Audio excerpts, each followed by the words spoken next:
기적이잖아요. 그리고 19장을 넘어가면 아합이 엘리야가 행한 모든 일과 그가 어떻게 모든 선지자를 칼로 죽였는지를 이세벨에게 말하니 이세벨이 사신을 엘리야에게 보내어 이르되 내가 내일 이맘때에는 반드시 네 생명을 저 사람들 중 한 사람의 생명과 같게 하리라. 그렇게 하지 아니하면 신들이 내게 벌 위에 벌을 내림이 마땅하니라 한지라. 그가 이 형편을 보고 일어나 자기의 생명을 위해 도망하여 유다에 속한 부엘세바에 이르러 자기의 사환을 그곳에 머물게 하고 이렇게 되어 있습니다. 그럼 이제 18장과 19장 사이에 어떤 일이 이렇게 벌어졌는지, 그리고 엘리야가 무엇을 기대했는지 우리들이 한번 생각해 봐야 됩니다. 제 말 좀 이해하시겠죠? 자, 이스라엘 백성들은 엘리야를 통해서 벌어지는 기적을 이렇게 목격했습니다. 그리고 하나님이 하늘에서 불을 내서 모든 걸 태우는, 그래서 엘리야의 소청을 들으셨다는 것을 그들은 다 봤습니다. 그리고 비가 왔습니다. 그리고 이제 얼마만의 시간이 지났는지는 잘 나와 있지 않습니다. 하루가 지났는지, 이틀이 지났는지, 3일이 지났는지, 일주일이 지났는지 그건 잘 모릅니다. 그러나 아주 시간차가 별로 없는 그 시간에 이 이세벨이 편지를 사신을 통해서 엘리야에게 전달하고 내가 너를 죽게 했다, 이 말을 합니다. 그리고 나서 갑자기 엘리야가 완전히 이상한 사람으로 돌변을 하면서 그가 어떤 두려움과 공포 속에 자신의 생명을 찾기 위해서 도망가는 걸 볼 수 있습니다. 왜 도대체 이런 일이 가능했을까? 아까 이제 말씀드린 것처럼 미스테리죠.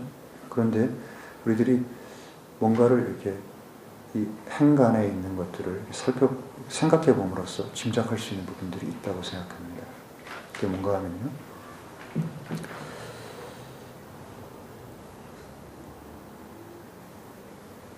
만약에 이제 여러분들 같으면 이제 어떻게 하시겠습니까? 여러분들 같으면 카르멜산에서 그것들을 보고 그리고 선지자들을 다 잡아 죽이고 엘리야는 순식간에 이제 민족적인 영웅이 되고 그의 일거수일투족은 모든 사람이 집중적인 시선을 받게 됩니다. 그리고 그가 아합의 마차 앞에서 달려가는 것도 그들 중에 일부는 또 봤을 겁니다. 근데 이스라엘 백성들은 어떤 행동을 했고 엘리야는 무엇을 기대했을까요? 엘리야가 기대한 게 여러분 어떤 것이었을까요? 이스라엘 백성들이 반응하는 거였을 겁니다. 이스라엘 백성들이 진심으로 자신의 죄들을 회개하고 하나님께로 돌아가는 모습을 보기를 원했을 거고, 그 모습 가운데 한 가지가 이스라엘이 자기에게 나오는 것이었겠죠. 내가 무엇을 하리까? 우리가 어떻게 해야 되겠습니까? 어디서부터 새로 시작해야 되겠습니까? 제 말 이해하시겠습니까? 이 첫 번째 엘리야 측에서의 기대는 아마 이루어지지 않았을 겁니다.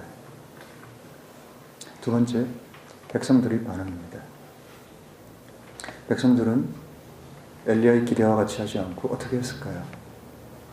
제가 그래서 아까 말씀교제 시작하기 전에 여기 앉아있을 때는 성도님들 몇 분을 앞으로 이렇게 나오게 해가지고, 자, 3년 반 만에 비가 내렸을 때 백성들이 어떤 행동을 했을까, 여러분 한번 이 안에서 한번 표현을 해보라고 이렇게 하고 싶었습니다. 왜냐하면 제가 이 목소리를 못 내서 그거를 리얼하게 제가 이렇게 재현할 수 없기 때문에, 제가 목소리를 크게 낼 수 있다면 몇 주 전만 했더라면 제가 아주 신나게 그것들을 이 앞에서 벌쩍벌쩍 뛰면서 했을 겁니다. 천영재님이 대신 나와서 한번 해볼까요? 여러분 어떤 거였을 것 같아요? 제가 이렇게 마음속에 둔 분은 누구였던가 하면 박자매님하고 이지연 자매님하고 황자매님하고 천영재님 그리고 김대영씨 5명이 나와서 옆에 서가지고, 자 여러분 3년 반 만에 비가 왔어요. 하늘에서 장대비가, 그것도 비실비실 오는 비가 아니라 정말 시원하게 비가 막 쏟아지는 그런 그 상황에서 백성들이 뭘 했을까 한번 여러분 한번 생각해 보십시오. 뭘 했을까요? 펄쩍펄쩍 뛰었겠죠. 짐작이 가시죠, 여러분? 근데 그들이 마음이 그것을 보는 순간에도, 그리고 서로 얼싸안고 드디어 됐어. 이제 헝그리는 끝이야. 이제 목마름도 끝이야. 이제 우리에게는 다시 생명이 다시 시작되고 우리는 다시 이제 살 수 있게 됐어. 갑동아, 울순아, 껴안고 얼마나 30cm씩 뛰었을 거 아닙니까, 여러분? 그들 마음속에 뭐가 들어있겠습니까? 그들 마음속에는 해야 될 무수한 일들이 생각났을 겁니다.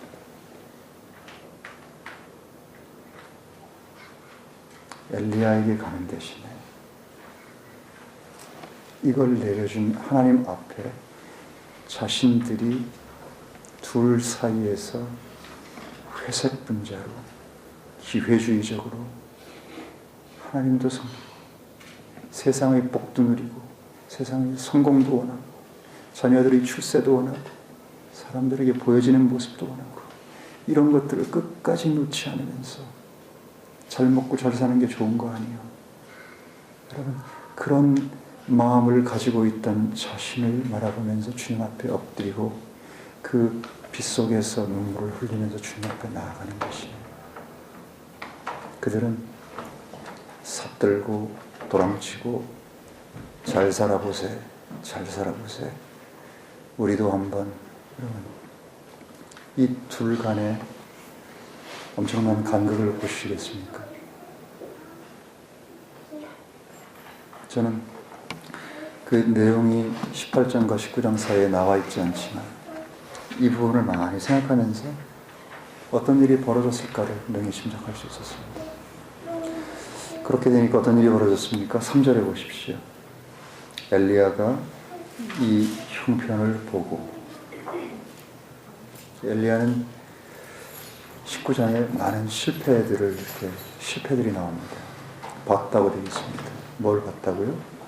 이 상황은 봤다라고 기록이 되어 있습니다.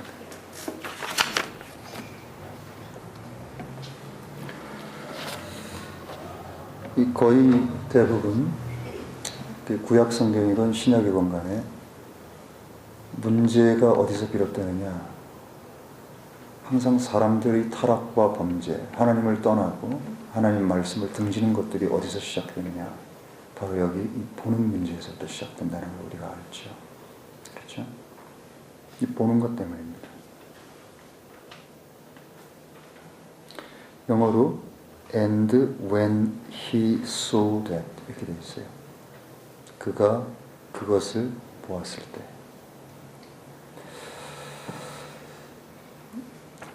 하와의 범죄는 보는 것에서 시작됐죠. 그렇죠? 그러니까 상황이 지금 어떻게 돌아가는지를 보는 순간에 그의 마음속에 한 가지 생긴 게 있습니다. 그의 마음속에 갑자기 조금 전에 없던 뭔가가 탁 들어왔습니다. 그게 뭔지 아세요? fear가 안으로 들어왔습니다. 두려움. 여러분 가운데 이 두려움이 자기 속에 들어와 본 것을 경험해 본 적 있습니까? 전 경험해 봤습니다. 먹고 사는 것에 대한 두려움이 사람 마음속에 탁 들어올 수 있습니다. 어느 순간에 어제 내 은행 잔고하고 오늘 내 은행 잔고가 하나도 바뀐 게 없습니다. 근데요, 어느 한순간에 갑자기 두려움이 탁 들어옵니다. 씨앗이 탁 들어옵니다. 그렇게 되면 나타나는 현상이 있습니다.